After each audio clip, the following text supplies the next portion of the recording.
یوم تمور السماء مورا، جس دن کی یہ زمین، یہ آسمان لڑکھڑائے گا، معلوم ہوگا کہ یہ پوری فضا جو ہے اس پر زلزلے کی کیفیت طاری ہے۔ وَتَسِيرُ الْجِبَالُ سَيْرًا، اور یہ پہاڑ چلیں گے جیسے کہ چلا جاتا ہے۔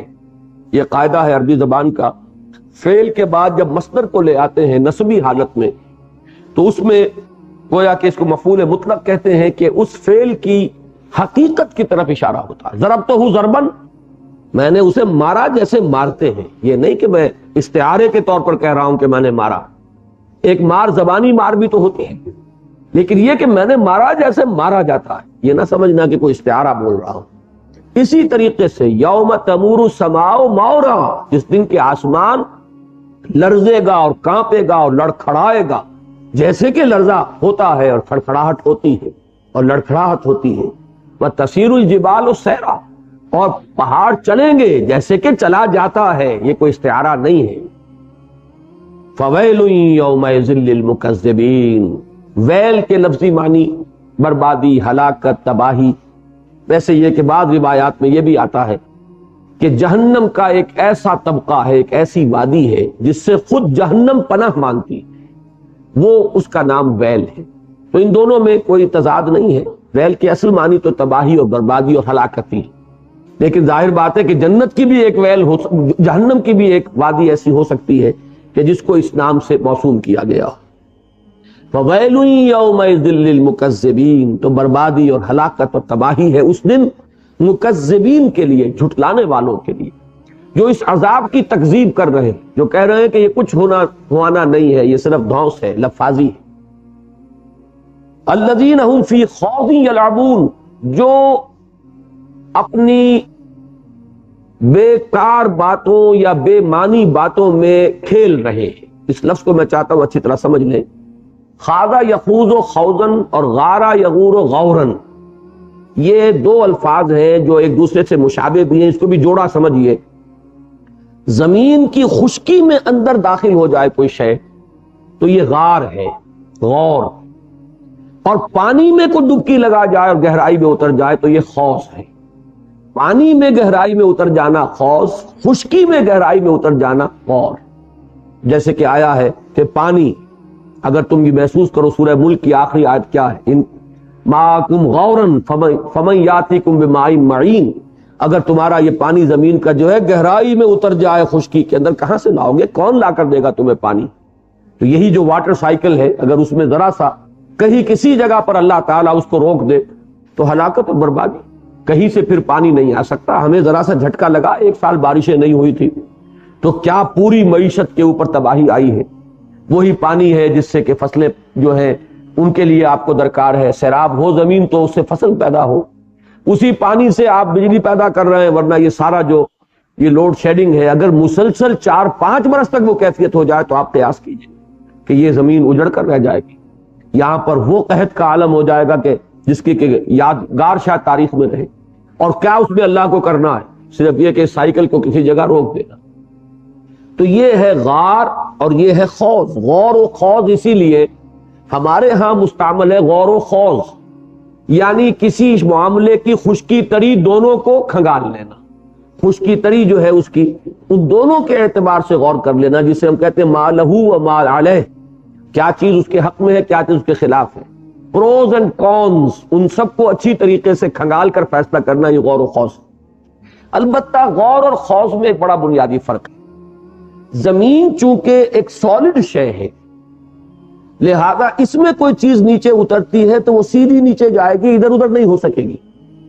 پانی جو ہے ایک تو رقیق ہے اور خود متحرک ہوتا ہے، لہذا پانی میں جس جگہ آپ نے ڈبکی لگائی آپ اسی جگہ نہیں رہیں گے، پھر کہیں اور نکل جائیں گے، دائیں نکل جائیں گے، بائیں نکل جائیں گے۔ لہذا خوض میں زیادہ اشارہ اس بات کی طرف ہوتا ہے کہ ایک بات شروع کی، بات سے بات ادھر سے ادھر نکل گئی، وہ کہیں سے کہیں جو ہے باتیں چلی جا رہی ہیں، جیسی ہمارے ہاں یہ خوش گپیاں ہوتی ہیں، اس کا کوئی موضوع نہیں، کوئی سلسلہ نہیں، کوئی منطقی ترتیب نہیں، خوش گپیاں ہیں، ایک بات سا دوسری، دوسری سے تیسری، کہیں سے کہیں پہنچ گئے۔ تو یہ خوض کا لفظ جو ہے ہمیشہ مذمت کے مفہوم میں آتا ہے، غور کا لفظ جو ہے وہ مذمت میں نہیں آئے گا، اس لیے کہ جیسے اس خشکی کے اندر کوئی چیز جائے گی سیدھی ایک ہی ڈائریکشن میں جائے گی، اسی طریقے سے اگر سوچ انسان کی جو ہے وہ سیدھی ہے، ایک منطقی ربط کے ساتھ ہے، تو وہ ایک محمود شے ہے، پسندیدہ شے ہے۔ اور اگر پانی میں جیسے کسی نے ڈبکی لگائی ہے تو وہ پتہ نہیں اب کدھر چلا گیا ہوگا، پانی کہاں بہا کر لے جائے اسے، کہاں سے وہ نکلے۔ اسی طریقے سے خوف جب ہوتا ہے تو اس میں بات جو ہے نتیجہ خیز نہیں ہوتی، بات جو ہے وہ نہ پیش نظر ہوتا ہے کسی نتیجے تک پہنچنا، اور نہ وہاں آدمی پہنچتا ہے۔ اسی لیے لفظ آیا فی غوض یلعبون، وہ اپنے اس باتوں میں اور خوش گپیوں میں کھیل کود میں لگے ہوئے، انہوں نے اب تک مذاق سمجھا ہوا ہے، وہ سمجھتے سب دھونس ہی دھونس ہے، کوئی کہہ رہا ہے شاعری ہے، کوئی کہتا ہے کہ ایسے ہی جھوٹ موٹ کی انہوں نے کچھ تک بندی کر لی ہے، کوئی کہتا ہے کہ کوئی ان کا غلام ہے جو انہیں یہ سب کچھ بتاتا ہے اور لکھواتا ہے، جس لیے اکتتبہ کا لفظ آیا ہے کہ یہ تو ڈکٹیشن لیتے ہیں کسی سے اور آ کر ہم پر دھونس جماتے ہیں کہ اللہ کا کلام ہے۔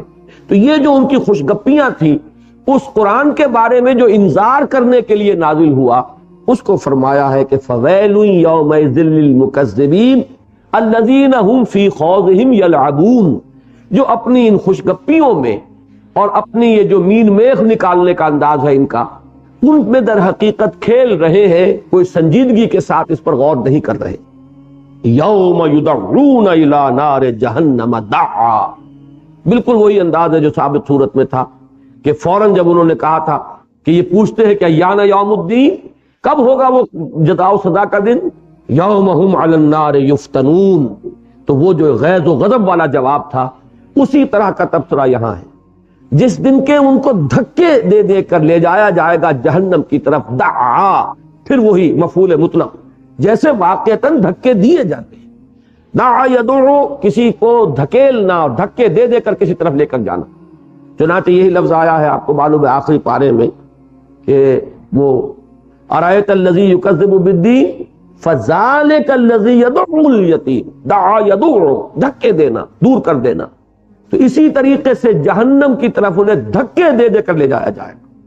ھذہ النار التی کنتم بہا تکذبون، یہ ہے وہ آگ جس کو تم جھٹلاتے رہے تھے، تم کہتے تھے کہ کوئی حقیقت نہیں، تم سمجھتے تھے کہ یہ خام خواہ کی دھونس ہے، تم کہتے تھے کہ یہ سب جھوٹ موٹ کی باتیں، یہ ہے وہ آگ جس کا کہ تم انکار کرتے تھے۔ اصلوہا، اب داخل ہو جاؤ اس میں، یہی ہے لفظ جس سے کہ لفظ بنا ہے صلاۃ۔ صلاۃ کے معنی کسی شے کی طرف بڑھنا، کسی شے میں داخل ہو جانا، کسی شے کی طرف متوجہ ہونا، اسی سے لفظ بنا ہے اصطلاع، تستلون، تاپنا، آگ کے پاس بیٹھ کر جب آپ کی حرارت سے آپ اپنے آپ کو گرم کرتے ہیں تو یہ ہے تاپنا، اس کے لیے بھی اصل لفظ یہی ہے، اصل حرف مادہ جو ہے صاد لام اور یہ، اسی سے لفظ صلاۃ بنا ہے، اس لیے کہ صلاۃ کی اصل روح کیا ہے؟ اللہ کی طرف متوجہ ہونا، اللہ کی یاد سے اپنی روح کو پھر تر و تازہ کرنا، اس میں ایک حرارت اور حیات معنوی دوبارہ پیدا کرنا، یہ نماز کی اصل روح ہے۔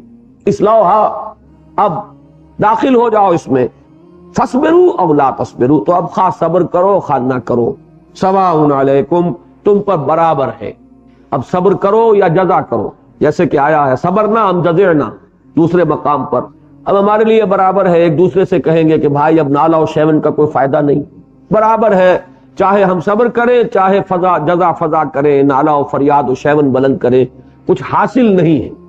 سواء علیکم انما تجزون ما کنتم تعملون، تمہیں وہی کچھ چیز بدلے میں دی جا رہی ہے جو تم کرتے رہے، یعنی یہاں میں نے کئی بار عرض کیا ہے کہ کہیں تو با کا اضافہ ہو جاتا ہے، یعنی یہاں یہ بھی ہو سکتا تھا انما تجزون بما کنتم تعملون، اس با کے اضافے سے مفہوم تھوڑا سا مختلف ہوگا کہ کسی چیز کے نتیجے میں کوئی چیز سزا کے طور پر دی جا رہی، جہاں با بھی نہیں ہوتا وہاں در حقیقت یہ براہ راست تعلق ہو جاتا ہے کہ در حقیقت یہ وہی چیز ہے جو تمہیں دنیا میں لذیذ محسوس ہوئی تھی، وہ در حقیقت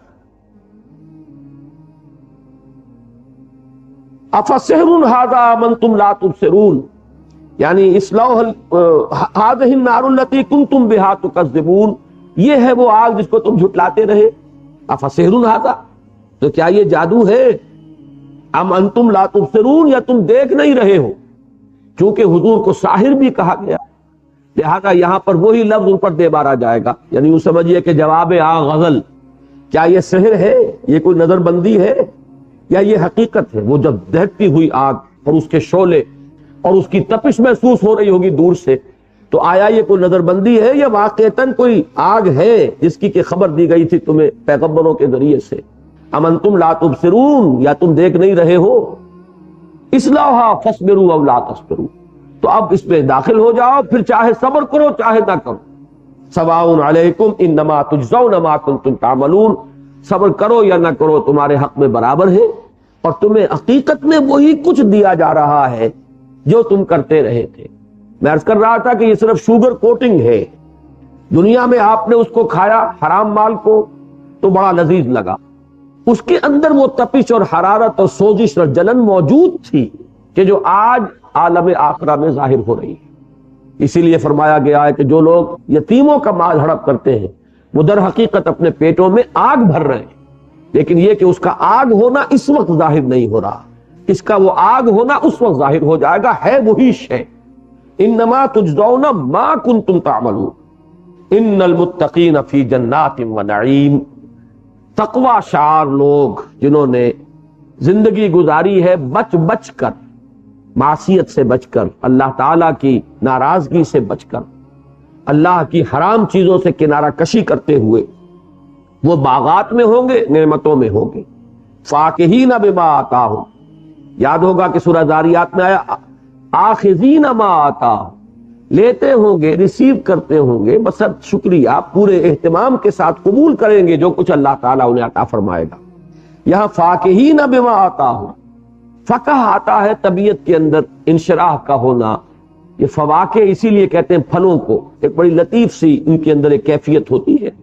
پھل اصل میں غذائیت کے لیے نہیں کھائے جاتے، بلکہ ان کے اندر ایک ہے کیفیت لطیف، ایک انسان کو ایک احساس ان کے ذریعے سے حاصل ہوتا ہے۔ تو فاکہین بما آتاہم ربہم، جو کچھ ان کا رب ان کو عطا فرمائے گا اس سے وہ لطف اندوز ہو رہے ہوں گے، اس سے محظوظ ہو رہے ہوں گے۔ مجھے یاد آیا یہ لفظ بڑا اچھا استعمال کیا ترجمے میں اصلاحی صاحب نے، محظوظ ہو رہے ہوں گے ان چیزوں، ان نعمتوں سے کہ جو انہیں ان کا رب عطا فرمائے گا۔ وَوَقَاهُمْ رَبُّهُمْ عَذَابَ الْجَحِيمِ، اور سب سے بڑا احسان تو پروردگار کا ان پر جو ہوگا وہ یہ کہ بچا لے گا انہیں ان کا رب اس جہنم کے عذاب سے، اس جھلس دینے والے اور جلا کر راکھ کر دینے والی شے سے۔ اصل تو یہ ہے جو اس سے بچا لیا گیا، من زحزح عن النار وادخل الجنہ، تو کہیں تو پہلے اس کا ذکر ہو جاتا ہے جو بچا لیا گیا آگ سے اور جنت میں داخل کر دیا گیا، کہیں جنت کا ذکر کرنے کے بعد جو نعمتیں وہاں ملی وہ تو فضل ہے، اصل احسان تو اللہ کا یہ ہو گیا کہ اس عذاب جہنم سے بچا لیے گئے۔ وقنا عذاب النار، جیسے کہ ہماری وہ مشہور دعا ہے، ربنا آتنا فی الدنیا حسنۃ وفی الآخرۃ حسنۃ وقنا عذاب النار، تو ووقاہم ربہم عذاب الجحیم۔ کلوا واشربوا ہنیئا بما کنتم تعملون، کھاؤ اور پیو بڑی خوش دلی کے ساتھ، رچتا پچتا، بڑے اطمینان کے ساتھ، جو چیز کہ تمہیں بما کنتم تعملون، بسبب اس کے یا ایک بدلے کے طور پر اس کے کہ جو عمل تم کرتے رہے، انہیں بھی جو کچھ ملا ان کے اعمال تھے جو لوٹا دیے گئے، اور تمہیں بھی جو کچھ مل رہا ہے یہ اللہ تعالیٰ کی طرف سے قدر افزائی ہے۔ اللہ تعالیٰ اپنے بندوں کی قدر افزائی کے لیے فرما رہا ہے تمہارے عمل کے طفیل ہم نے یہ دیا ہے۔ اگرچہ یہ بات ذہن میں رکھیے کہ اس حدیث صحیح کی روح سے بھی ایک بندہ مومن کا انداز یہ ہونا چاہیے کہ ہمارے عمل تو کچھ بھی نہیں ہے، اگر کسی عمل کی توفیق بھی ہوئی تو وہ بھی اللہ تعالیٰ کی توفیق سے، اور اللہ تعالیٰ ہی نے اس کے لیے بھی ہمت عطا فرمائی۔ اور پھر یہ کہ جو کچھ یہاں ملا ہے وہ ہمارے سارے اعمال بھی جو ہے اللہ تعالیٰ کی نعمتوں کے اگر ترازو میں ان کو تولا جائے تو ان کی کوئی حیثیت ہی نہیں ہے، لہذا یہاں جو کچھ ہمیں مل رہا ہے یہ کل کا کل فضل ہے۔ تو بندہ مومن کا انداز یہ ہوگا، لیکن اللہ تعالیٰ کی طرف سے ان کی حوصلہ افزائی کے لیے، ان کے اعمال کی قدر افزائی کے لیے فرمایا جائے گا کہ یہ تمہارے اعمال کا نتیجہ ہے، تم نے جو محنتیں کی، مشقتیں کی، تم نے دنیا کی زندگی میں ہمارے لیے جو کوفت برداشت کی، ہمارے دین کے لیے جو قربانیاں دی، یہ اصل میں ان کا صلہ ہے جو آج تمہیں عطا فرمایا جا رہا ہے۔ متکئین علی سرر مصفوفہ، یہ تکیہ جو بنا ہے، ہمارے ہاں تکیہ کے لفظ بولتے ہیں، اصل میں کسی چیز پر ٹیک لگانا، اتکا۔ متکئین اسی سے جمع ہے اور منصوب ہے، یہ حال کی کیفیت ہے، وہ اس حال میں ہوں گے، لگائے ہوئے ہوں گے ٹیک، علی سرر، سرر جمع ہے سریر کی، سریر چارپائی کو چھپر کھٹ کو کہتے ہیں، ان چھپر کھٹوں پر جو مصفوفہ ہوں گے، صفوں میں لگے ہوئے ہوں گے، برابر برابر بچھے ہوئے ہوں گے، اس پر وہ تکیہ لگائے ہوئے، ٹیک لگائے ہوئے، یہ ایک بڑا شاہانہ اور امیرانہ انداز ہے نشست کا کہ اس پر وہ بیٹھے ہوئے ہوں گے ٹیک لگائے ہوئے، اپنے ان چھپر کھٹوں پر، اپنے ان تختوں پر کہ جو ساتھ ساتھ بچھے ہوئے ہوں گے، متکئین علی سرر مصفوفہ وزوجناہم بحور عین، اور ہم ان کو بیاہ دیں گے، ان کی شادی کر دیں گے ان حوروں سے کہ جو بہت گورے رنگ کی ہوں گی اور بڑی بڑی آنکھوں والی ہوں گی۔ یہ لفظ جو ہے ذرا اس کو سمجھ لیجئے، حورا عربی زبان میں کہتے ہیں گوری عورت، اور حورا کی جمع ہے حور، اور عینا کہتے ہیں بڑی بڑی آنکھوں والی عورت کو، اس کی جمع ہے عین۔ تو حور بھی عین ہے، یہ جمع ہے، اور عین بھی جمع ہے۔ حور جمع ہے حورا کی اور عین جمع ہے عینا کی۔ تو ایک ایسی عورت جس کی رنگت گوری ہے اور جس کی آنکھیں بڑی بڑی ہیں، وہ ہے گویا کہ حور عین کا مفہوم۔ البتہ یہ ایک سوال ہوتا ہے کہ یہ کون ہوں گی؟ اس لیے کہ اہل ایمان کی ازواج، جیسا کہ آگے آ جائے گا، اور ان کی اولاد، وہ تو اگر صاحب ایمان ہے تو اہل ایمان کے ساتھ ہی جنت میں وہ بھی داخل ہوں گے، اور ان کا وہ جو دنیا کا رشتہ ہے وہ جو کہ وہاں برقرار رہے گا۔ اب یہ اور کون ہوں گی، اس پہ مختلف اقوال ہیں لوگوں کے۔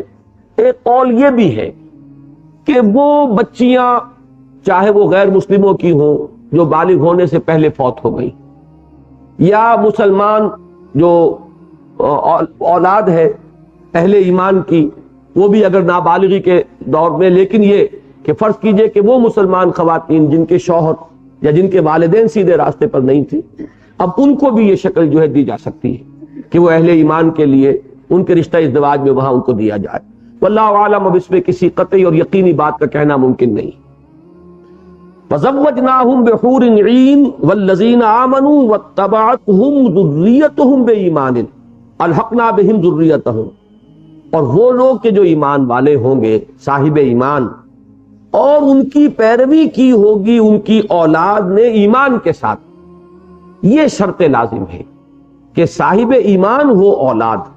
اسی پر قیاس کیا بعض حضرات نے، اور بات درست ہے کہ اسی میں والدین بھی آئیں گے کہ فرض کیجئے وہ اللہ کا بندہ ایسا ہے جس کا مقام بہت بلند ہو گیا اللہ کے ہاں، اب اس کے والدین تھے تو صاحب ایمان، لیکن اس درجے میں صاحب ایمان یا اس درجے میں ان کا عمل کے اعتبار سے مقام نہیں تھا۔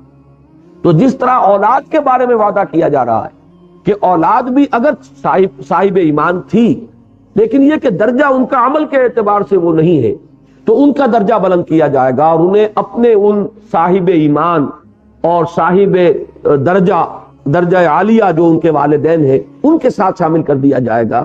اسی طرح درجہ عالیہ کی جو اولاد ہے ان کے ساتھ ان کے والدین کو بھی، اگر وہ صاحب ایمان ہو، یہ شرط لازم ہے۔ اگر وہ کافر ہو وہ معاملہ برعکس ہو جائے گا، لیکن یہ کہ صاحب ایمان ہے تو ان لوگوں کے درجے کے موافق ان کا درجہ بڑھا کر اور انہیں ان کے ساتھ شامل کر دیا جائے۔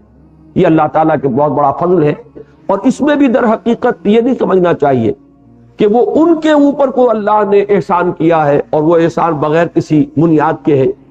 اصل میں یہ ان کا جو درجہ ہے، اہل جنت کا جو اعلیٰ درجے والے جو جنتی ہیں، یہ ان کے صلے میں ان کے اعزاء و اقارب میں سے جو اس پائے کے نہیں ہے، ان کا بھی درجہ بلند کر دیا جائے گا۔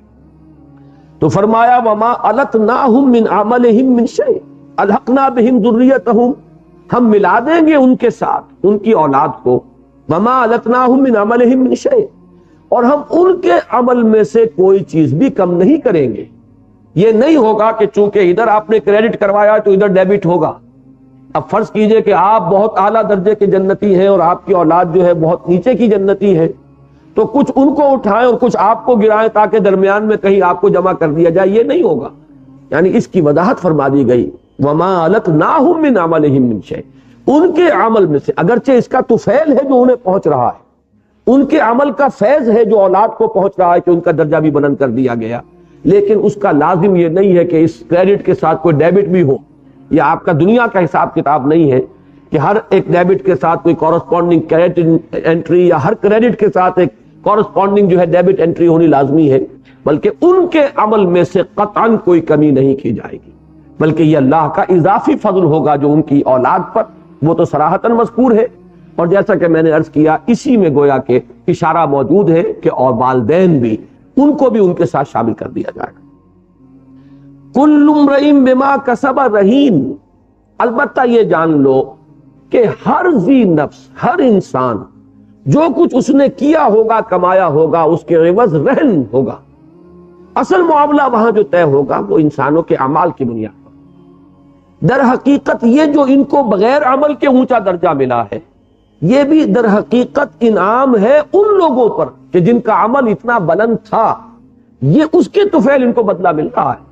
لیکن یہ نہیں ہے کہ بغیر عمل کے کوئی بات جو ہے وہاں پر ہو گئی ہو، صرف یہ ہے کہ ان کے اعمال اللہ کو اتنے پسند آئے، وہ اتنے محبوب بنے کہ ان کے عمل کی جو بلندی ہے اس کا ایک عکس جو ہے ان کے کم تر درجے کی اولاد یا والدین کو بھی وہ متعدی ہو گیا ہے۔ باقی یہ ہے کہ اصل فیصلہ کن شے جو ہے اللہ کے ہاں وہ عمل ہی ہے۔ یہی جو آگے چل کر آئے گا سورۃ النجم میں کہ لیس للانسان الا ما سعى وان سعيه سوف يرى، انسان کے لیے نہیں ہے مگر وہی چیز جس کے لیے اس نے محنت کی، بھاگ دوڑ کی، کوشش کی، اور یہ ہمارا پختہ وعدہ ہے کہ جو سعی ہے، جو محنت ہے، جو کوشش ہے، جو جد و جہد ہے، وہ اس کے سامنے آ کر رہے گی، اس میں سے کوئی چیز کم نہیں ہوگی۔ تو یہ بنیادی بات جو ہے، ویسے قرآن مجید اس سے آگے فضل کا تصور بھی پیش کرتا ہے، لیکن فضل بلندتر ایک شے ہے عمل سے، بغیر اس عمل کے نرے فضل کا جو لوگ بھروسہ کر کے بیٹھ جائیں گے وہی در حقیقت غلط راستے پر ہیں۔ اپنی سی محنت، اپنی سی کوشش، امکان بھر سعی، اپنی امکانی حد تک نیکیوں کے لیے جتنے بھی بھاگ دوڑ ہو سکے وہ انسان کر لے، تو پھر یہ ہے کہ اللہ تعالیٰ اپنے فضل سے اضافہ فرما دے گا۔ لیکن یہ ہے کہ محض فضل پر تکیہ کر کے بیٹھ جانے والوں کے لیے کہ حصے میں کوئی شے آنے والی نہیں۔ کل امرئ بما کسب رہین وامددناہم بفاکہۃ ولحم مما یشتہون۔ یہ امددناہم، اس میں ایک نقشہ کھینچ دیا گیا جیسے تسلسل کے ساتھ، پے بہ پے ہم دیتے رہیں گے، وہ سپلائی لائن جو ہے ٹوٹے گی نہیں۔ وامددناہم بفاکہۃ ولحم مما یشتہون، فاکہۃ ہر نوع کے فرحت بخش میوے ان کے لیے آتے رہیں گے، اور وہ گوشت کے جو انہیں پسند ہوگا۔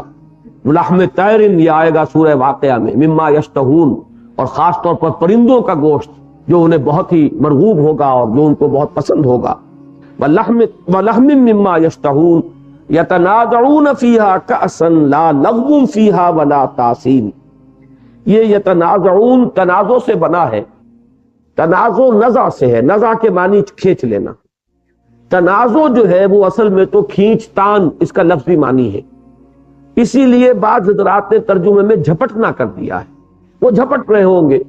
جیسے ایک خوش گپی کا انداز تھا، ایسے ہی ایک خوش فعلی بھی ہوتی ہے دوستوں کے مابین، وہ اس میں کوئی لڑنے کا انداز نہیں ہوتا۔ دعوتوں میں بھی آپ دیکھتے ہوں گے کہ کچھ لوگ ایک دوسرے پر چھینا جھپٹی کرتے ہیں، تو وہ چھینا جھپٹی بھی در حقیقت ایک طرح کا اس وقت اپنی طبیعت کے ایک کھیل کود کا ایک سامان ہے، یہ نہیں ہے کہ واقعتاً کسی سے چھیننا ہے، اور وہ بوٹی ہی در حقیقت کوئی مطلوب و مقصود ہے جو کسی دوست کی پلیٹ سے اڑا لی ہے۔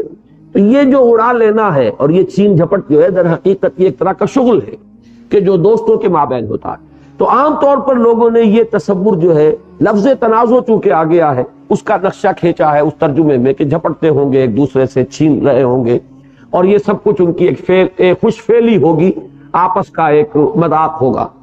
لیکن یہ کہ یہ لفظ جو ہے اگر اس کی اصل پر آپ غور کریں تو اسی کا ایک بڑا مہذب انداز بھی ہمارے سامنے آتا ہے۔ آج کل کھانوں میں آپ دیکھتے ہیں کہ اگر بیٹھے ہوں کچھ لوگ مہذب لوگ ایک دوسرے کو پیش کرتے ہیں، ایک ڈش یہاں ہے وہ آپ نے اٹھائی دوسروں کے سامنے رکھی، اس نے وہاں سے وہ ڈش اٹھائی اور پیش کی۔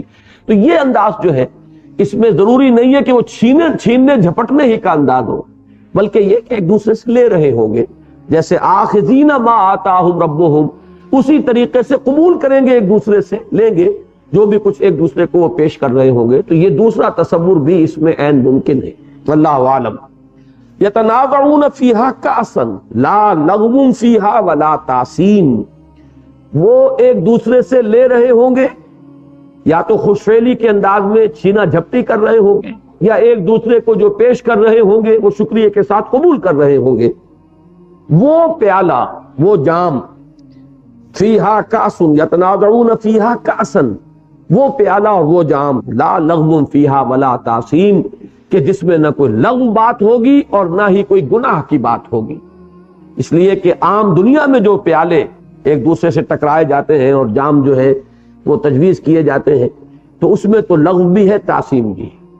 وہ تو انسان کو نشہ چڑھتا ہے تو بےہودہ گوئی بھی شروع ہوتی ہے، اور پھر یہ کہ گناہ کی طرف رغبت بھی ہوتی ہے۔ اگرچہ تعصیم کے لفظی معنی پر میں بحث کروں گا ابھی، یہ بھی وہی مسئلہ ہے، اسم سے تعصیم بنا، باب تفعیل ہے۔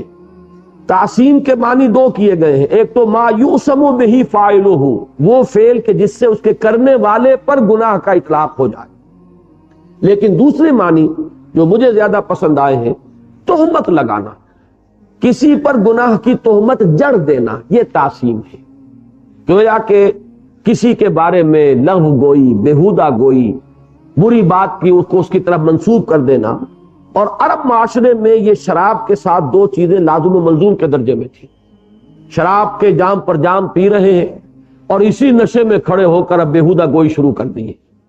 جو شاعر ہیں وہ قصیدے کہہ رہے ہیں اور اس قصیدوں میں نہایت فحش انداز میں اپنے معاشقوں کی داستانیں بیان ہو رہی ہیں اور عورتوں کو تہمتیں لگائی جا رہی ہیں، کبھی کسی کا ذکر کر کے کبھی کسی کا ذکر کر کے ان کو عیب لگائے جا رہے ہیں۔ یہ ان کے ہاں محفل شراب کے لوازم میں سے تھا۔ تو گویا کہ اس سے نقشے کو علیحدہ کرنے کے لیے کہ وہاں بھی ہوگا وہ جام گردش میں ہوگا، ایک دوسرے سے وہ جام لیں گے، وصول کریں گے، یا یہ کہ خوش فعلی کے انداز میں چھینا جھپٹی بھی کریں گے، لیکن یہ کہ وہ جو شرابن طہورا جو ان جاموں کے ذریعے سے وہ نوش جان کریں گے، اس میں نہ لغو بات ہوگی نہ تعصیم ہوگی، نہ انسان کوئی بیکار اور بےہودہ بات خود کرے گا اور نہ کسی کی طرف گناہ کی نسبت کرے گا، نہ کسی پر کوئی تہمت لگائے گا، نہ کسی کے اوپر کوئی عیب چینی کرے گا، نہ کسی کو عیب سے متہم کرے گا۔ وَيَطُوفُ عَلَيْهِمْ غِلْبَانٌ لَهُمْ كَأَنَّهُمْ لُؤْلُؤٌ مَكْنُونٌ، اور ان پر گردش میں ہوں گے، یطوف علیہم، جیسے کہ خدمتگار ہوتے ہیں اور اچھی محفلوں کے اندر وہ مسلسل گردش میں رہتے ہیں، جام لے کر گردش میں ہیں، یا کافی جو ہے وہ مسلسل صرف ہو رہی ہے، جیسے کہ عرب معاشرے میں آج بھی آپ کو وہ نظر آئیں گے۔ اور عموماً نوجوان لڑکے جو ہیں، کسی بھی شریف گھر کے میں آپ جائیے، کسی امیر اور صاحب حیثیت کے، تو وہاں یہ ملازم یہ کام نہیں کرتے، بلکہ اس صاحب خانہ کے جو بچے ہیں جوان، وہ خود یہ کام کرتے ہیں اپنے مہمانوں کے اعزاز میں۔ تو یطوف علیہم غلمان لہم، ان کے لڑکے یا ان کے چھوکرے، ان کے نوجوان ان کے اوپر گردش میں ہوں گے، وہ انہیں سرو کر رہے ہوں گے، ان کی خدمت گزاری میں حاضر ہوں گے، اور وہ ہوں گے کیسے؟ کأنہم لؤلؤ مکنون، ایسے کہ جیسے کہ موتی ہو چھپا کر رکھے ہوئے، غلاف میں ہو۔ جیسے موتی آپ کو معلوم ہے گہر جو ہے وہ صدف میں ہوتا ہے، اور وہ صدف اس کا غلاف ہے، وہی اس کی حفاظت کرتا ہے۔ تو لؤلؤ مکنون، تو ایسے موتی کہ جیسے کہ کہیں غلافوں میں لپیٹ کر رکھے گئے ہوں، بہت حفاظت کے ساتھ ان کو رکھا گیا ہو۔ ایک رائے یہ بھی ہے کہ یہ غلمان جو ہوں گے اہل جنت کے لیے، یہ بھی وہ کافروں کی اور غیر مسلموں کی وہ اولاد کہ جو بچپن ہی میں فوت ہو گئی، یہی ہوں گے کہ جو پھر خدمتگار بنا دیے جائیں گے اہل جنت کے۔ واللہ اعلم۔ وَيَطُوفُ عَلَيْهِمْ غِلْمَانٌ لَهُمْ كَأَنَّهُمْ لُؤْلُؤٌ مَكْنُونٌ وَأَقْبَلَ بَعْضُهُمْ عَلَى بَعْضٍ يَتَسَاءَلُونَ، وہ وہاں ایک دوسرے کی طرف متوجہ ہوں گے، اقبال، اقبل یقبل اقبالاً، سامنا کرنا، رخ کرنا کسی کی طرف، تو وہ ایک دوسرے کی طرف بعضهم علی بعض متوجہ ہوں گے، یتساءلون، لفظی ترجمہ ہوگا باہم ایک دوسرے سے پوچھتے ہوئے۔ کیا پوچھتے ہوئے؟ بہترین اس کی جو تعبیر ہے وہ یہ کہ مزاج پرسی کے لیے، یا یہ کہ وہاں پہنچ کر ہر ایک جو ہے شاداں و فرحاں ہوگا، ایک دوسرے سے پوچھ رہا ہوگا آپ کیسے کیسے مرحلوں سے گزرے، کن کن وادیوں سے گزرے، کیسی کیسی تکلیفیں جھیلیں، کون کون سی قربانیاں دیں، کیسے کیسے مراحل جو ہیں ان سے گزر کر یہاں پہنچنا ہوا، کیسے کیسے مواقع پر اللہ نے دستگیری فرمائی، کیسے کیسے مشکل امتحانات میں اللہ نے کامیابی کی سبیل پیدا فرمائی۔ تو یہ ایک دوسرے کی جو بھی وہ ایک تعارف باہمی اور ایک دوسرے کے ساتھ ان کی سرگزشت سننے کے لیے وہ ایک دوسرے کی طرف متوجہ ہوں گے، ایک دوسرے سے سوالات کر رہے ہوں گے۔ وَأَقْبَلَ بَعْضُهُمْ عَلَى بَعْضٍ يَتَسَاءَلُونَ قَالُوا إِنَّا كُنَّا قَبْلُ فِي أَهْلِنَا مُشْفِقِينَ، یہ ہے اصل بات جس پر کہ اب یہ رکوع ختم ہو رہا ہے۔ وہ کہیں گے کہ ہم پہلے یعنی دنیا میں اپنے اہل و عیال میں بڑے خائف تھے، لرزاں و ترساں تھے، کیا ہوگا، کیا بنے گا، وہ کیا دن ہوگا جس دن ہمیں اپنے حضور کے دربار میں کھڑا ہونا ہوگا، پروردگار کے حضور میں کھڑا ہونا ہوگا جواب دہی کے لیے۔ جیسے کہ سورۃ النازعات میں آیا ہے، اما من خاف مقام ربہ ونہى النفس عن الہویٰ۔ سورہ نور میں ہم پڑھ چکے ہیں کہ یہ لوگ جو ہے سب کچھ کرنے کے باوجود اور تمام جو ان کی اعلیٰ تر صفات ہیں جن کا ذکر وہاں ہوا ہے، پھر بھی ان کی نگاہیں جو ہے وہ ڈرتے ہوں گے، یخافون یوما تتقلب فیہ القلوب والابصار، ڈرتے رہیں گے اس دن سے جس دن کے نگاہیں بھی الٹ جائیں گی اور دل بھی الٹ جائیں گے۔ تو اس کے شدائد سے ڈرتے رہتے تھے، لرزاں اور ترساں رہتے تھے، اپنے اعمال پر مغرور نہیں تھے، انہیں اپنی نیکیوں پر غرہ نہیں تھا، وہ سب کچھ کر رہے تھے پھر بھی لرزاں اور ترساں تھے، پھر بھی ڈرتے رہتے تھے، اپنے رب کے حضور میں حاضری کے احساس سے ان کے اوپر راشا اور لرزہ طاری رہتا تھا۔ انا کنا قبل فی اہلنا مشفقین، اس کے برعکس نقشہ ہے جو آخری پارے کی ایک صورت میں غالباً صورت انشقاق میں آیا ہے کہ تم اپنے گھروں میں اپنے اہل و عیال میں بڑے خوش و خرم رہے ہو، کوئی کھٹکائی تمہیں نہیں تھا، عیش و آرام، حلال و حرام کی کمائی، اور بیٹھ کر اپنے اہل و عیال کے ساتھ جس طرح کئی کورسز کے ڈنر تم کھایا کرتے تھے، تمہیں کوئی خوف ہی نہیں تھا، اندیشہ ہی نہیں تھا کہ کہاں سے کما رہے ہو اور کیا تم کھا رہے ہو اور تم خود اپنی اولاد کے پیٹوں میں کیا بھر رہے ہو، تو نچنت رہے تم دنیا میں، اب یہاں تمہارے لیے عذاب ہے۔ اور وہ لوگ جو وہاں گھبراتے رہے، ڈرتے رہے، لرزاں و ترساں رہے، خائف رہے، بچ کر چلے ہیں اور پھونک کر انہوں نے قدم رکھا دنیا کی زندگی میں، ان کے لیے اب یہاں کوئی لا خوف علیہم ولا هم یحزنون، اب یہاں نہ ان کے لیے خوف ہے اور نہ کوئی حزن ہے۔ تو وہی نقشہ یہاں ہے کہ قالوا انا کنا قبل فی اہلنا مشفقین، ہم تو اپنے گھر والوں میں، اہل و عیال میں بڑے ڈرتے رہتے تھے، لرزاں و ترساں رہتے تھے۔ فمن اللہ علینا، تو اللہ نے بڑا احسان فرمایا ہم پر، اللہ کا بہت بڑا احسان ہوا ہے ہم پر۔ ووقانا عذاب السموم، اور اس نے بچا لیا ہمیں اس سموم کے عذاب سے۔ یعنی سموم اصل میں وہ جو آگ کا، شعلے کا جو اوپر کا حصہ ہوتا ہے جو نظر نہیں آتا، شعلے کا ایک حصہ وہ جو نظر آتا ہے لیومینس، اور ایک وہ اللیومینس جو حصہ ہے، سب سے زیادہ حدت وہاں ہوتی ہے، وہ ہے سموم۔ اسی طریقے سے جہنم کے اوپر جو اب اس کی لپٹ ہوگی، وہ کہ جو انتہائی یعنی گرمی کے اندر تیز ہوگی، وہ ہے سموم۔ اسی لیے یہ باد سموم کہلاتی تھی، وہ جلتی ہوئی آگ کی طرح جو ہوا تھی وہ باد سموم۔ اللہ نے ہمیں اس سموم کے عذاب سے بچا لیا۔ انا کنا من قبل ندعوہ، ہم پہلے اسے ہی پکارا کرتے تھے، دعائیں کرتے تھے، اسی سے استغفار کیا کرتے تھے، اسی کے سامنے گڑ گڑایا کرتے تھے۔ یہ بات ضرور تھی کہ ہم نے اس کے سوا کسی کو پکارا نہیں۔ انا کنا من قبل ندعوہ، ہمارا اگر کوئی جو سمجھیے کہ کارنامہ اگر ہے تو یہ ہے کہ ہم نے پکارا اسی کو۔ لا تدعوا مع اللہ احدا، اللہ کے ساتھ کسی اور کو مت پکارو۔ اپنی خطاؤں کی مغفرت کے لیے پکارا تو اسی کو پکارا، اپنے مشکلات کی کشود کے لیے پکارا تو اسی کو پکارا، اپنی تکلیفوں کو رفع کرنے کے لیے پکارا تو اسی کو پکارا، اپنے لیے صبر و ثبات کے لیے سوال کیا تو اسی کے سامنے کیا، اپنے لیے استقامت طلب کی تو اسی سے کی، ہدایت کے لیے ہمیشہ اگر دست بدعا رہے تو اسی کے سامنے رہے۔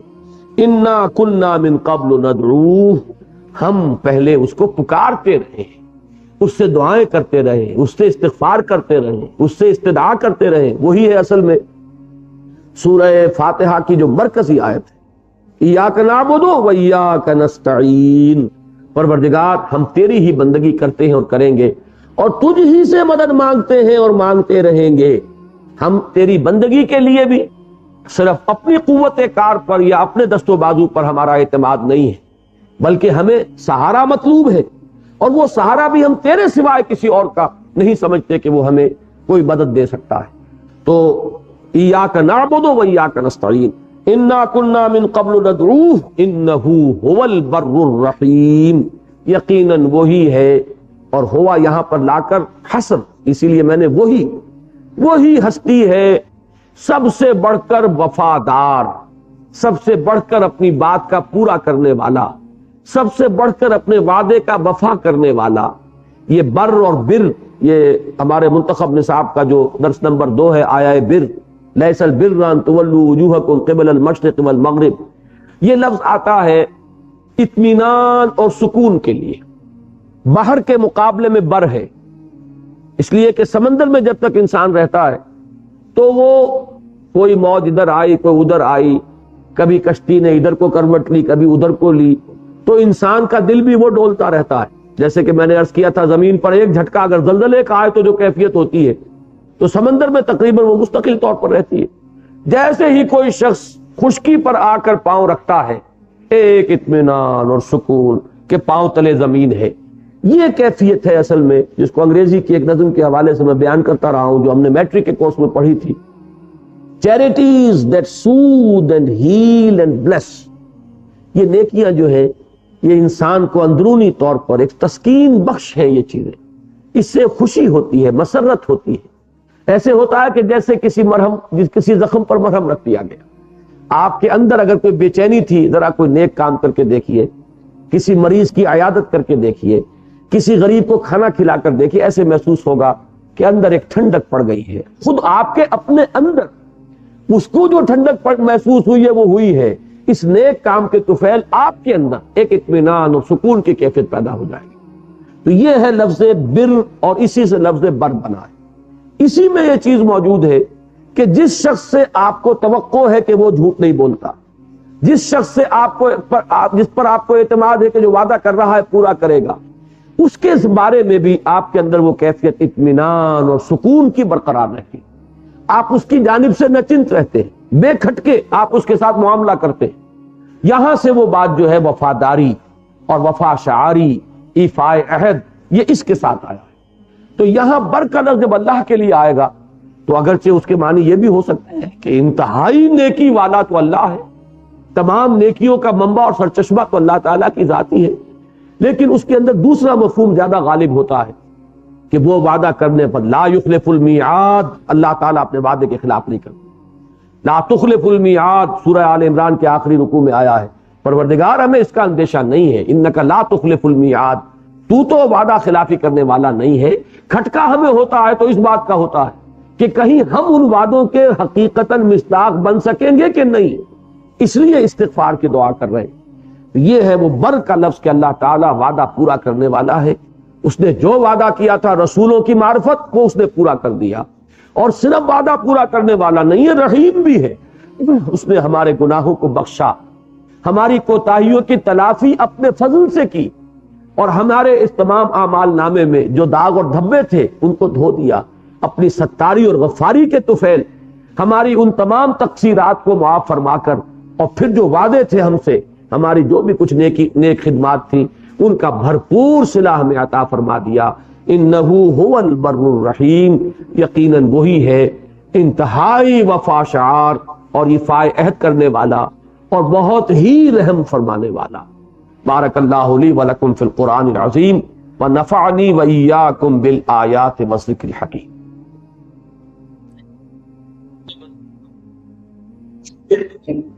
سورۃ کا دوسرا رکوع ہمیں پڑھنا ہے۔ نحمده ونصلي على رسوله الكريم، اما بعد فاعوذ بالله من الشيطان الرجيم، بسم الله الرحمن الرحيم، فذكر فما انت بنعمة ربك بكاهن ولا مجنون، ام يقولون شاعر نتربص به ريب المنون، قل تربصوا فإني معكم من المتربصين، ام تأمرهم أحلامهم بهذا ام هم قوم طاغون، ام يقولون تقوله بل لا يؤمنون، فليأتوا بحديث مثله إن كانوا صادقين، ام خلقوا من غیر شیء ام هم الخالقون، ام خلقوا السماوات والارض بل لا یوقنون، ام عندهم خزائن ربك ام هم المسيطرون ام لهم سلم يستمعون فيه فليأت مستمعهم بسلطان مبين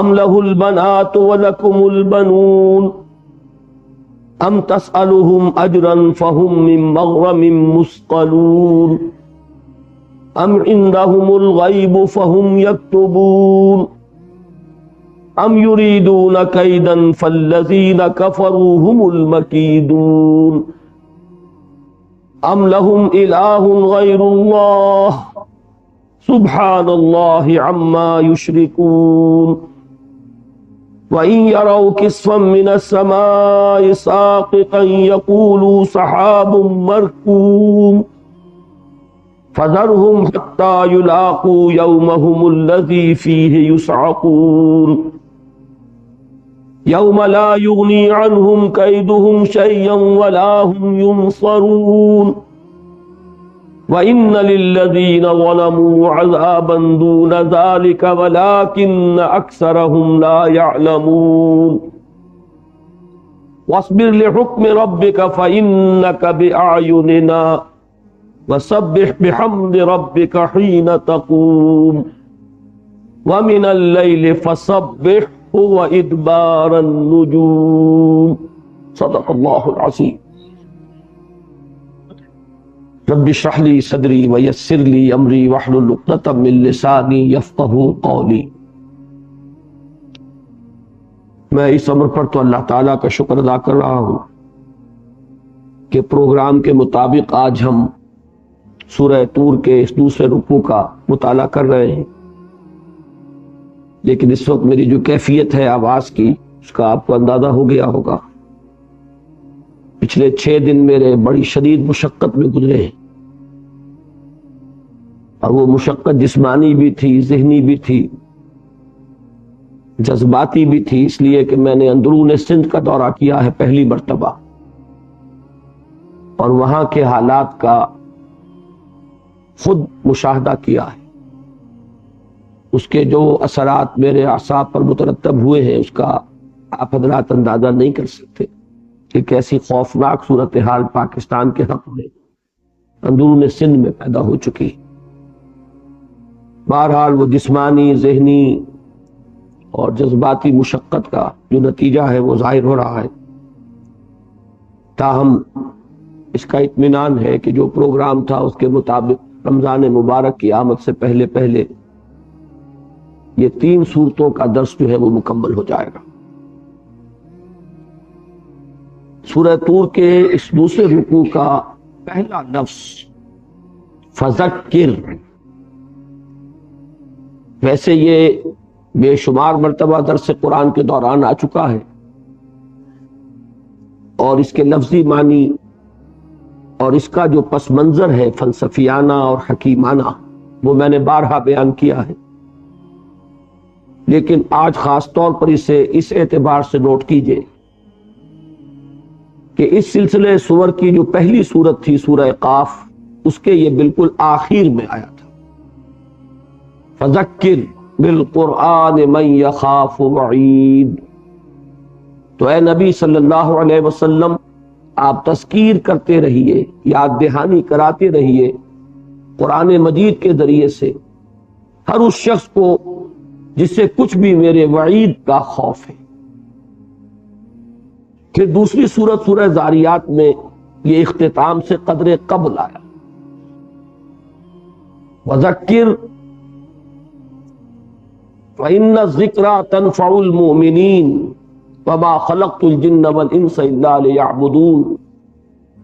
تو تذکیر کرتے رہیے، یقیناً اس تذکیر سے اہل ایمان کو فائدہ پہنچتا ہے، یعنی آپ کی اس تذکیر سے اگر کفار کو کوئی فائدہ نہیں بھی پہنچ رہا تو بددل نہ ہو، اور اس بددلی کی وجہ سے، مایوسی کی وجہ سے اس تذکیر کے عمل کو ترک نہ کریں، اس لیے کہ خواہ انہیں فائدہ پہنچے یا نہ پہنچے، یہ بار بار کی یاد دہانی، یہ دہرا کر ان باتوں کا سامنے آنا یقیناً اہل ایمان کے حق میں مفید ہے، ان کے ایمان میں اضافے کا موجب بنتا ہے۔ ان کے یقین کی گہرائی اور گہرائی جو ہے اس سے بڑھتی ہے۔ اس سورہ مبارکہ میں آپ دیکھ رہے ہیں کہ یہ اور ذرا مقدم ہوا ہے، اور دوسرے رکوع کا پہلا لفظ یہی ہے۔ اس کو مزید نوٹ کریں گے کہ یہ مضمون اپنے کلائمیکس کو پہنچے گا اس سلسلہ سور کی جو 5ویں سورت آئے گی، سورت قمر،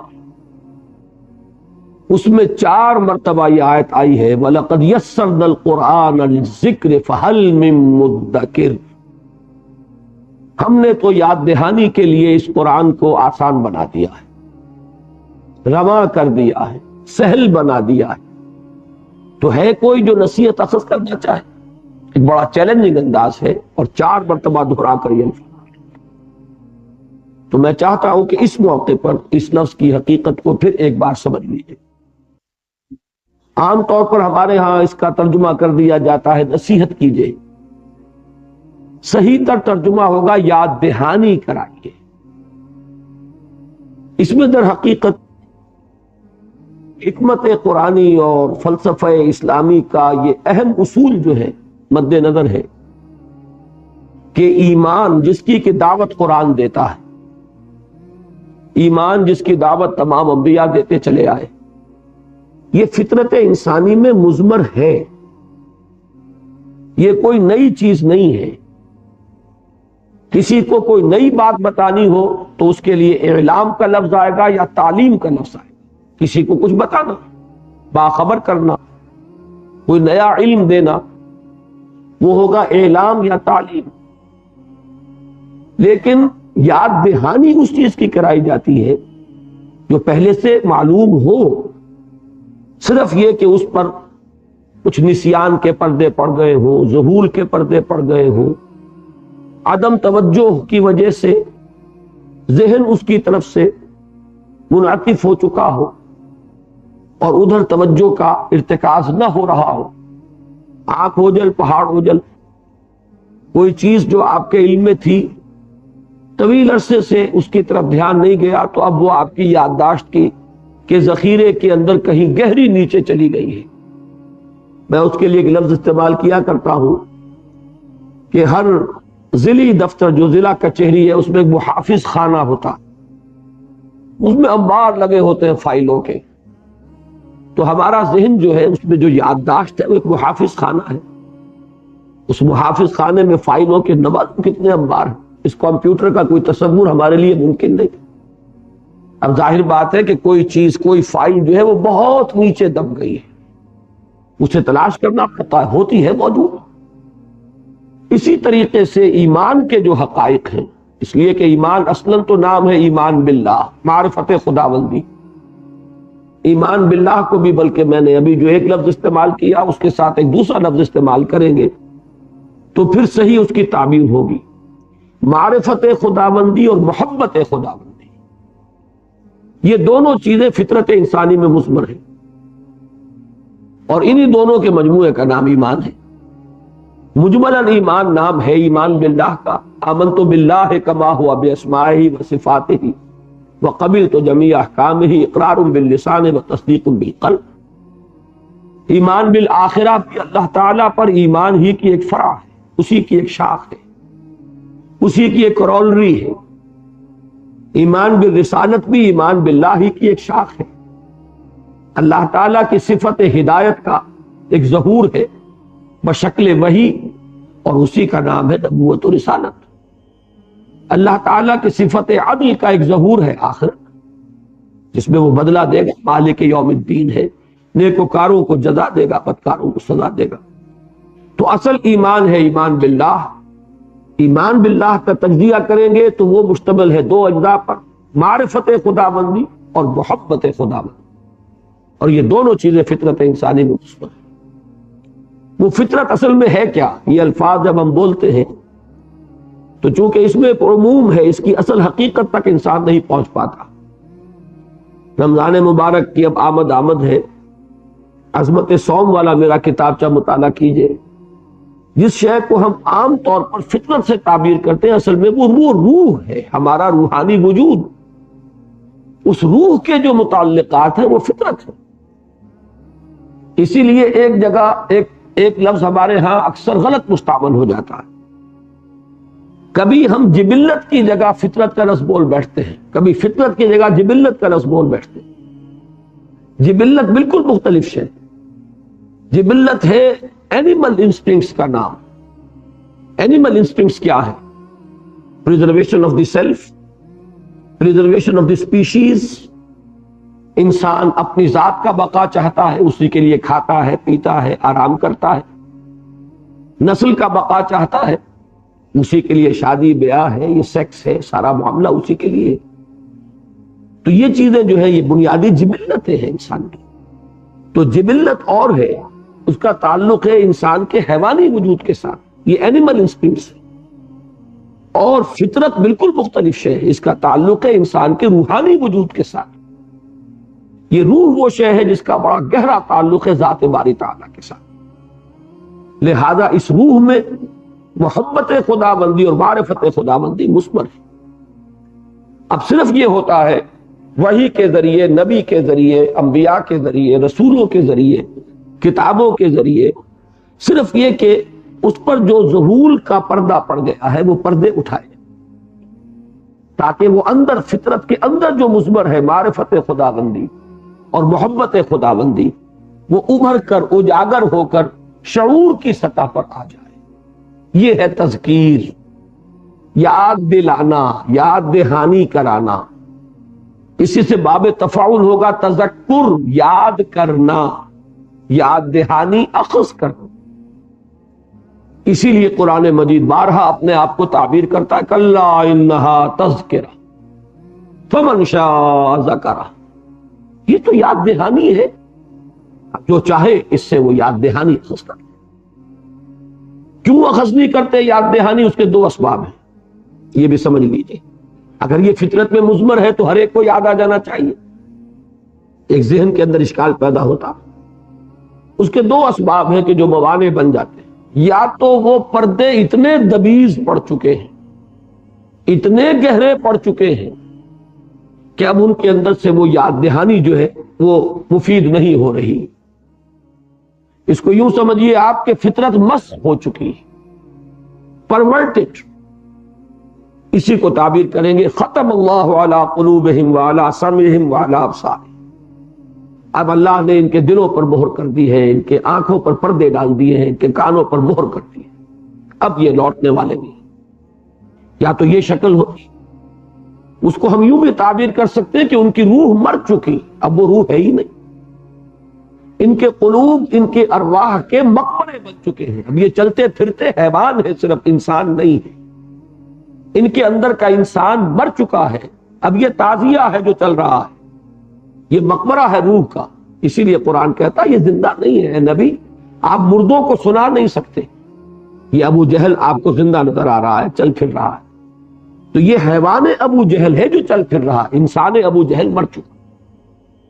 اور ان کے قلوب جو ہے ان کی ارواح کے مدفن بن چکے، مقبرے بن چکے.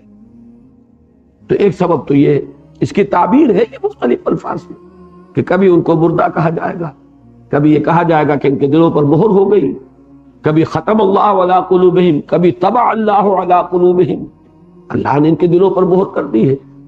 کبھی آتا ہے وَنُقَلِّبُ أَفْئِدَتَهُمْ وَأَبْصَارَهُمْ كَمَا لَمْ يُؤْمِنُوا بِهِ أَوَّلَ مَرَّةٍ. ہم ان کے دلوں کو الٹ دیتے ہیں، نگاہوں کو پلٹ دیتے ہیں. تو یہ مختلف تعبیرات ہیں. دوسرا سبب کیا ہے؟ یاد تو آ گیا لیکن کسی مصلحت کی وجہ سے ماننے کو تیار. یہ ضروری تو نہیں کہ جو بات بھی آپ کے دل میں آ جائے آپ اسے تسلیم بھی کر لیں. قرآن مجید میں آیا وَجَحَدُوا وَاسْتَيْقَنَتْهَا أَنفُسُهُمْ. انہوں نے انکار کیا حالانکہ ان کے دلوں نے اس کا یقین کیا. دل تو مان رہا ہے، زبان نہیں. یہی بات ہے کہ جو علماء یہود کے بارے میں ایک بار کہ یعرفونہ کما یعرفون ابناہم، یہ محمد کو اور اس قرآن کو ایسے پہچانتے ہیں صلی اللہ علیہ وسلم جیسے اپنے بیٹوں کو پہچانتے ہیں. تو اندر سے تو وہ تذکیر کا نتیجہ نکل آیا ہے، یاد تو انہیں آ گیا ہے، حقیقت منکشف ہو چکی ہے، ان کے دلوں نے گواہی دے دی ہے کہ یہ حق ہے، لیکن ماننے میں چودراہٹ جاتی ہے، سیادت جاتی ہے، قیادت جاتی ہے. آج لوگ ہمارے دست بوسی کر رہے ہیں، ہم کسی اور شخص کو مان لے تو ہم تو گئے. آج ہم سے فتوے طلب کیے جا رہے ہیں. یہودی علماء کے پاس جاتے تھے سب مدینے کے لوگ، انہی سے فتوے مانگتے تھے. ان پر ان کا روب تھا کہ یہ عالم لوگ ہیں، ان کے پاس کتاب ہے. اگر وہ محمد کو مان لیتے صلی اللہ علیہ وسلم تو ان کی حیثیت پر کیا؟ یہ ہوتی ہے مصلحت. ابو جہل نے تو صاحب تسلیم کیا جب اس سے پوچھا گیا کہ کیا تمہارے خیال میں محمد جھوٹ کہہ رہے صلی اللہ علیہ وسلم؟ اس نے صاف کہا کہ نہیں، محمد نے کبھی جھوٹ نہیں بولا. پھر کیوں مانتے کیوں نہیں؟ اس نے کہا اصل میں ہمارے اور بنو ہاشم کے درمیان مسابقت اور مقابلہ چل رہا ہے. انہوں نے کھانے کھلائے، ہم نے ان سے بڑھ کر کھلائے. انہوں نے فیاضیاں کی، ہم نے ان سے بڑھ کر کی. اب تک تو ہم کندھے سے کندھا ملائے چلے آ رہے تھے، اب اگر ان کی نبوت بھی مان لے تو ہمیشہ کے لیے غلام ہو جائے. یہ بات ہمیں تسلیم. تو یہ ہے اصل میں دو اسباب کہ فطرت میں وہ شے مضمر ہے، قرآن صرف آ کر اس کو سٹیمولیٹ کرتا ہے، حرکت میں لاتا ہے. وہ جو چیز پردوں کے نیچے آ گئی تھی پردوں کو اٹھاتا، انکشاف کرتا ہے، کشف غطاء، اس پردے کو ہٹاتا ہے. وہ تحت الشعور سے وہ شعور کی سطح پر ابھار کر لاتا ہے. بس یہ کام ہے تذکیر. اب یہ بھی ہو سکتا ہے کہ کسی کی فطرت اتنی مست ہو چکی ہو، اس کی انسانیت ختم ہو چکی ہو کہ اسے یاد ہی نہ آئے. اور یہ بھی ہو سکتا ہے، دونوں مثالیں میں نے آپ کو دے دی، کہ یاد تو آ گیا، بات منکشف ہو گئی، دل نے گواہی دے دی، لیکن یہ کہ کوئی مصلحت ہے، کوئی منفعت ہے، کوئی چودراہٹ ہے، کوئی سیادت ہے، کوئی اقتدار ہے، کوئی شے ہے جو آڑے آ گئی، کوئی پاؤں میں بیڑی پڑ گئی، کسی چیز نے روک لیا. تو تذکیر اصل میں یہ لفظ جو ہے بہت اہم ہے. فذکر، تو اے نبی آپ یاد دہانی کراتے رہیے، آپ تذکیر فرماتے رہیے. فما انت بنعمت ربک بکاہن ولا مجنون، تو آپ اپنے رب کے فضل و کرم سے، اپنے رب کے انعام سے نہ کاہن ہے نہ مجنون ہے. ایک بات نوٹ کر لیجئے کہ یہ جو رکوع ہے سورہ طور کا دوسرا، اور جو 29ویں پارے کی دوسری سورت ہے سورہ نون یا سورہ قلم، ان کے مضامین میں بڑی گہری مناسبت ہے. وہی انداز ہے، وہی ردم ہے، وہی اسلوب ہے. بعض آیات تو آپ دیکھیں گے کہ بالکل وہی ہے کہ جو وہاں بھی آئی اور یہاں بھی آئی. اور یہ بالکل ابتدائی زمانے کی صورتیں ہیں، اس لیے کہ حضور صلی اللہ علیہ وسلم کے بارے میں جو کچھ کہ کفار نے کہا اس میں بھی آپ ایک تاریخی تدریج دیکھیں گے. شروع میں جھوٹا کسی نے نہیں کہا، اس لیے کہ بڑا مشکل تھا کہ کل تک تو کہتے آئے نے الصادق، اب کیسے کہتے ہیں کہ جھوٹے. ذرا وقت درکار تھا انہیں جھوٹ کی تہمت لگانے. لہذا پہلی بات جو انہوں نے کہی وہ یہ کہ مجنون، کوئی دماغی توازن ٹھیک نہیں رہا، کوئی چولے ڈھیلی ہو گئی. ہم کہتے نہیں تھے کہ خامخواہ یہ جا کر جو ہے جبل نور پر یہ بیٹھے رہتے ہیں، اکیلے بیٹھے رہتے ہیں، مراقبہ کرتے رہتے ہیں. تو کوئی یا تو جنون کا عارضہ ہو گیا یا کوئی جن ان کے اوپر مسلط ہو گیا. یہ مجنون کے دونوں معنی ہیں. مجنون جن سے بنا ہے، مفعول، آسیب زدہ ہو جانا، جن آ جانا. یا تو کوئی جن ہے جو ان پر آ گیا، جس نے ان کو اس خبط میں مبتلا کر دیا ہے کہ کوئی فرشتہ آیا ہے اور مجھے وہی آئی ہے اور میں اللہ کا رسول بن گیا. یا یہ ہے کہ کہیں خشکی، جسے آپ کہتے ہیں خشکی چڑھ گئی ہے بہت زیادہ، یہ عبادات اور یہ روزے رکھ رہے تھے بہت اور تنہائی میں بیٹھتے تھے، تو اس سے انہیں کوئی، یعنی اس میں چونکہ نیت کا دخل نہیں ہے. اس وقت اولاً جو باتیں انہوں نے کہی ہیں وہ کیا تھیں کہ ہم کوئی بدنیت نہیں کہہ رہے انہیں، یہ جان بوجھ کر جھوٹ نہیں بول رہے، یہ تو ہم نہیں کہہ رہے. اس لیے کہ پہلی بات اس کے سوا اور کوئی ہو سکتی نہیں تھی. پہلی بات جو وہ کہہ سکتے تھے اپنے عوام کو مطمئن کرنے کے لیے وہ یہی ہو سکتی تھی کہ ہم کو ان کی we are not attributing any ill will towards him، ہم کوئی بدنیتی کا الزام تو نہیں لگا رہے. یہ کہ ہو گیا کوئی شخص مریض ہو جاتا ہے تو اس میں اس کا کیا قصور، کسی پر کوئی آسیب آ گیا تو اس میں اس بیچارے کا کیا قصور، کسی کے اگر دماغی توازن جو ہے وہ بگڑ گیا تو اس میں اس کا قصور نہیں. یہ ہے وہ پہلی بات. چنانچہ سورہ نون جن حضرات کو یاد ہے اس کا آغاز یہیں سے ہوا، نون والقلم وما یسطرون ما انت بنعمت ربک بمجنون. پر اے نبی آپ اپنے رب کے، وہی نعمت رب کا جو الفاظ یہاں آئے ہیں، فذکر فما انت بنعمت ربک بکاہن ولا مجنون۔ اچھا، مجنون ہے سب سے پہلا لفظ، کاہن نمبر 2 ہے۔ دوسرا جو دوسری سٹیج آئی ہے اس میں کاہن اور شاعر کے 2 الفاظ ایڈ کیے گئے، اس لیے کہ پہلے تو ابھی کوئی خاص کلام تو نہیں آیا تھا، ابتدا میں تو چند آیات نازل ہوئی۔ اب ذرا عرصہ گزرا تو یہ ابتدائی صورتیں حضور نے پڑھ پڑھ کر سنانی شروع کی۔ ان میں جو زور تھا، ان میں جو تاثیر تھی، اب اس کا راستہ روکنے کے لیے انہوں نے 2 باتیں کہی۔ شاعر ہیں اور شاعر بہت اچھے، کوئی شک نہیں، جیسے شعر کے اندر تاثیر ہوتی، آپ غالب کا شعر سنتے ہیں اور جھوم جاتے ہیں، کیوں؟ میر کا شعر آپ نے سنا اور آپ جھوم گئے۔ آتما شعر کے اندر ایک تاثیر ہے، دل پر جا کر لگتا ہے، آدمی کو متاثر کرتا ہے کہ ہاں بھائی شعر یہ اچھے کہہ رہے ہیں، شاعر ہیں۔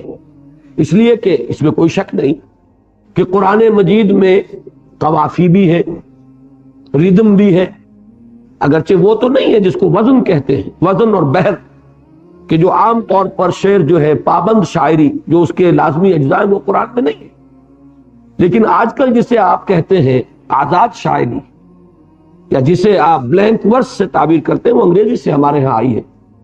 قرآن مجید کو کہا جا سکتا ہے کہ یہ بلینک ورس، اس میں ردم ہے، اس میں پھر قوافی ہے۔ اس اعتبار سے انہوں نے اپنا جو دفاع کیا پہلا یہ تھا شاعر۔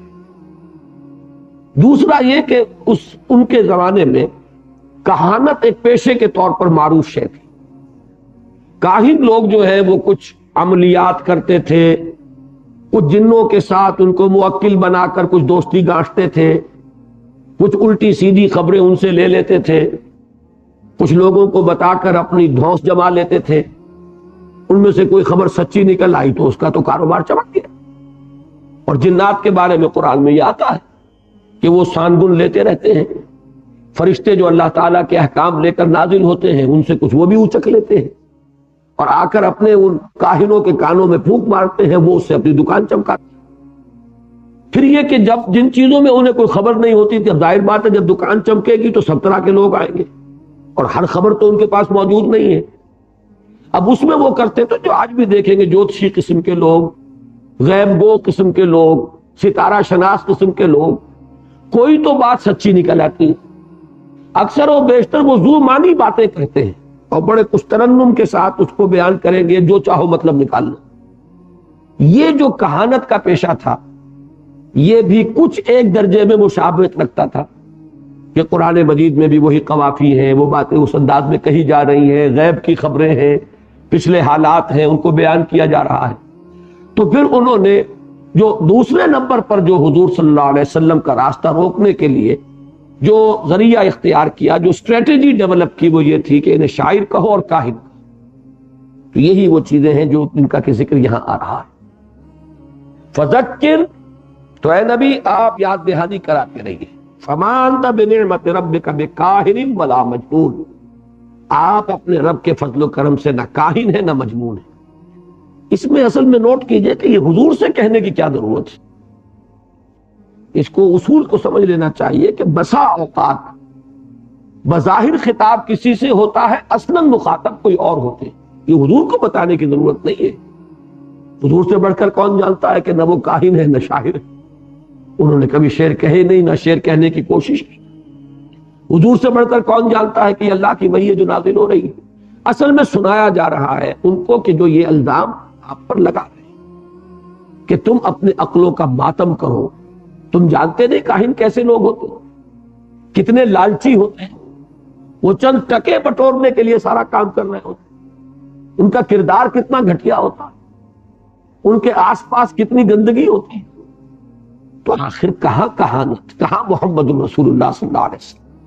ذرا سوچ کر تو آدمی اگر کوئی بات کہے تو کوئی تو ایسی بات کہے جو کسی درجے میں فٹ بیٹھتی۔ پھر مجنون کا انداز تمہیں معلوم نہیں کیسا ہوتا ہے، جس کا جواب جو سورہ نون میں دیا گیا، انک لعلی خلق عظیم، آپ کے اخلاق اتنے بلند، اخلاق فاضلہ، اخلاق عالیہ، یوں سمجھئے کہ جو بلند ترین اخلاق کا نمونہ ہو سکتا وہ ہے آپ۔ کوئی مجنون بھی ایسا دیکھتا، کسی پر آسیب آ جائے یا کسی کا دماغی توازن بگڑ جائے تو اس کے اندر یہ اخلاق فاضلہ نظر آئے، یہ نفاست نظر آئے گی، یہ مزاج کی نفاست، یہ آپ کی طہارت، آپ کی یہ اخلاق کی بلندی۔ تو ان چیزوں کو در حقیقت یہاں پر اس تفصیل میں نہیں گئے چونکہ اس سے پہلے سورہ نور میں وہ بات آ چکی، لیکن یہ ہے کہ اشارے ہیں، در حقیقت خطاب ان سے کیا جا رہا کہ عقل کے ناخن لو، اپنی عقلوں کا ماتم کرو۔ آگے آ جائے گا یہ لفظ، تو فرمایا فَذَكِّرْ فَمَا أَنْتَ بِنِعْمَةِ رَبِّكَ بِكَاهِنٍ وَلَا مَجْنُونٍ أَمْ يَقُولُونَ شَاعِرٌ نَتَرَبَّصُ بِهِ رَيْبَ الْمَنُونِ۔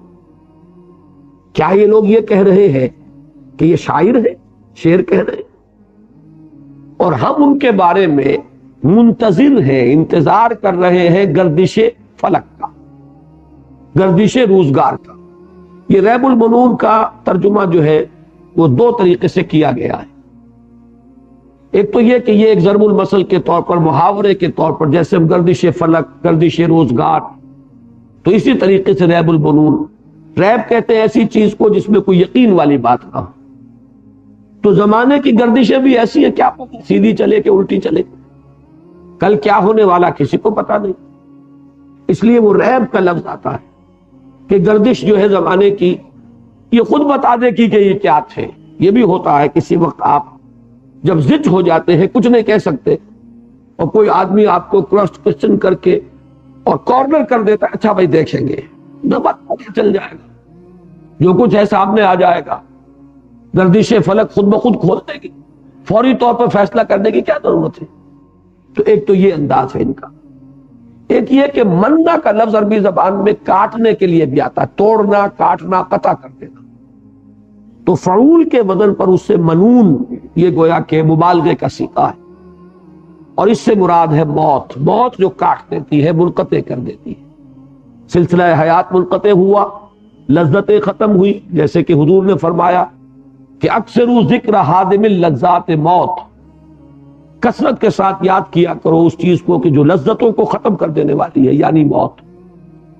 تو ریب المنون، گردش فلک، گردش روزگار یا موت، ہم موت کے منتظر ہیں کہ کب وہ آئے اور یہ قصہ چکا دے ان کا، انہوں نے ہمیں خلجان میں ڈال دیا، اس میں تو کوئی شک نہیں، جیسا کہ آپ سورہ قاف میں بھی پڑھ چکے، فَهُمْ فِي أَمْرٍ مَرِيجٍ، تو بڑے خلجان میں پڑ گئے، کیا کریں، کوئی بات فٹ نہیں بیٹھ رہی، جیسے کہ سورہ مدثر میں نقشہ کھینچا گیا ولید بن مغیرہ کا کہ وہ ایک عجیب خلجان میں مبتلا ہو گیا، کیا کہے، جب کہا گیا شاعر، کہہ رہے ہیں شاعر تو میں جانتا ہوں، شاعر جیسے لوگ ہوتے ہیں، محمد شاعر نہیں ہے۔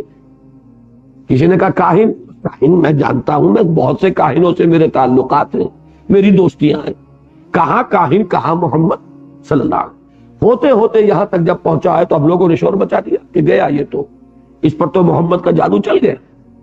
جب اس نے دیکھا کہ اب قبیلہ اور قوم میرے خلاف ہو جائے گی تو اب وہ پلٹا، انہوں نے کہا ہاں سحر یوسف، جادو ہے یہ، بس شعر تو نہیں ہے، کہانت نہیں ہے، البتہ جادو ہے۔ اب اس طریقے سے وہ لوگ شریک خلجان میں پڑ چکے تھے۔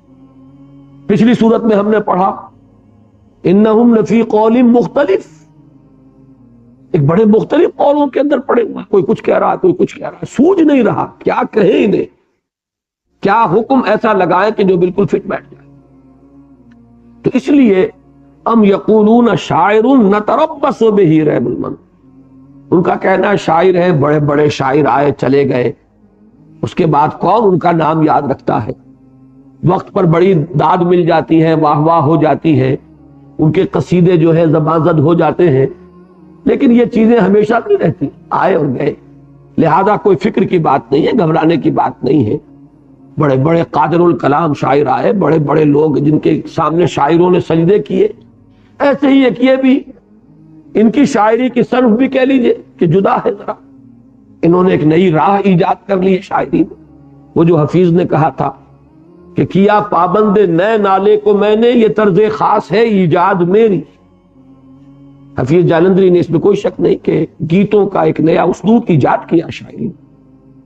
تو چلیے ہم مان لیتے ہیں کہ بھائی یہ شاعر ہے، نہ صرف یہ کہ قادر الکلام شاعر ہے، بلکہ انہوں نے ایک صنف کی ایجاد کی ہے، نئی قسم کی شاعری کر رہے ہیں. لیکن بڑے بڑے شاعر آئے اور ختم ہوئے. اس کا یہ مطلب نہیں ہوتا کہ دین بدل جائے لوگوں کا.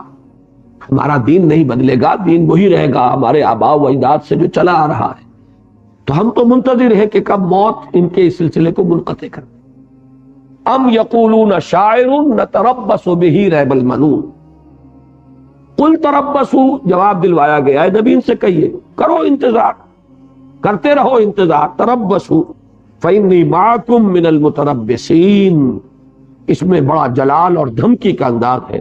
تو میں بھی تمہارے ساتھ انتظار کر رہا. مجھے بھی انتظار ہے کہ کب تمہاری رسی جو ہے اللہ تعالیٰ جس کو کہ ڈھیلا کرتا جا رہا ہے، کب وہ اس رسی کو کھینچتا ہے. مچھلی کو جب کانٹا لگ جاتا ہے تو شکاری پہلے رسی کو ڈھیل دیتا ہے، پھر وہ کھینچتا. تو یہ ڈھیل ہے جو تمہیں دی جا رہی ہے. میں بھی منتظر ہوں کہ کب تک تمہارے اس اعراض اور انکار اور استہزاء اور تمسخر، اس کے باوجود وہ عذاب جو ہے تم سے روکا رکھا جا رہا ہے، کب تک ایسا ہے. تم بھی انتظار کرو. فتربصوا فإنی معکم من المتربصین. تو میں بھی تمہارے ساتھ انتظار کر رہا ہوں. ام تامرہم احلامہم بہذا. یہ بات آئی ہے وہ جس کا میں اشارہ کر رہا تھا. ایک عجیب سوال کیا گیا ہے اور جس کو آپ کہتے ہیں سرچنگ کوسچن. پیئرسنگ آئیز کے ساتھ جب آپ آنکھوں میں آنکھیں ڈال کر کسی سوال کرتے ہیں، وہ جھنجھوڑنے والی بات ہوتی ہے کہ آدمی مجبور ہو جاتا ہے دروں بینی پر، اپنے اندر جھانکنے پر مجبور ہو جاتا کہ یہ جو کچھ میں کر رہا ہوں کیا کر رہا ہوں. ام تامرہم احلامہم بہذا. کیا اس بات کا انہیں ان کی عقلیں حکم دے رہی ہیں؟ اب ہم قوم طاغون، یا یہ ہے سرکش لوگ، بڑھ جانے والے لوگ، حدود سے تجاوز کر جانے والے. وہی جو میں نے عرض کیا تھا کہ یا تو پرورٹڈ نیچر ہے، عقل جو ہے الٹی ہو گئی ہے، ماں تمہاری جا چکی ہے. کیا واقعی ایسا ہے؟ یہ جو کہہ رہے ہیں کہ یہ کاہن ہے، یہ جو کہہ رہے ہیں کہ یہ شاعر ہے، یہ جو کہہ رہے ہیں کہ یہ مجنون ہے، کیا واقعی ان کی عقلیں یہ بتا رہی ہیں؟ اس میں در حقیقت استفہام انکاری ہے کہ ہرگز نہیں. جانتے ہیں، یہ جانتے ہیں کہ بے بنیاد بات کر رہے ہیں. یہ اتنے پاگل نہیں ہیں، اتنے کودن نہیں ہیں. نہ ابو جہل اتنا احمق تھا، نہ ولید بن مغیرہ اتنا احمق تھا. بڑے سمجھدار لوگ تھے، ہوشیار لوگ. تو کیا ان کی عقلیں ان سے یہ کہہ رہی ہیں؟ کیا ان کی عقلوں نے یہ حکم لگایا؟ ام تامرہم احلامہم بہذا. یہ در حقیقت جسے کہتے ہیں استفہام انکاری. بظاہر سوال ہوتا ہے، حقیقت میں انکار اور تردید پیش نظر ہوتی ہے. ایسا نہیں ہے. تو اب ایسا نہیں ہے تو بات دوسری ہے، یعنی ام ہم قوم طاغون. یہ سب کچھ جاننے کے باوجود ماننے کو تیار نہیں. ماننے کا مطلب کیا ہے؟ نبی کی اطاعت کرنی پڑے گی، نبی کو مطاع ماننا پڑے گا، سر جھکانا پڑے گا، حکم ماننا پڑے گا. یہ ماننے کو تیار. انسان کے لیے یہ بات جان لیجئے، میں نے کئی مرتبہ یہ عرض کیا ہے، اس معاملے میں واقعہ یہ ہے، ہمارے لیے یہ مسئلہ اتنا ذاتی امتحان کا نہیں ہے جتنا کہ اس وقت کے لوگوں کا تھا جو حضور کے زمانے میں موجود تھے. ہم سے جب کہا جاتا ہے رسول کی اطاعت کرو، تو رسول اگرچہ ہم جانتے ہیں کہ وہ بشر تھے، جانتے ہیں کہ وہ بنی آدم میں سے تھے، لیکن وہ گوشت پوشت کا بنا ہوا انسان ہمارے سامنے نہیں ہے، بلکہ ہمارے لیے رسول بھی ایک انسٹیٹیوشن کا درجہ ہے. لہذا اطاعت اللہ کی، اطاعت رسول کی. وہ جو ذاتی ایک ہو جاتی آزمائش جو ابو جہل کے لیے تھی، یہ محمد، یہ بنی ہاشم کا ایک فرد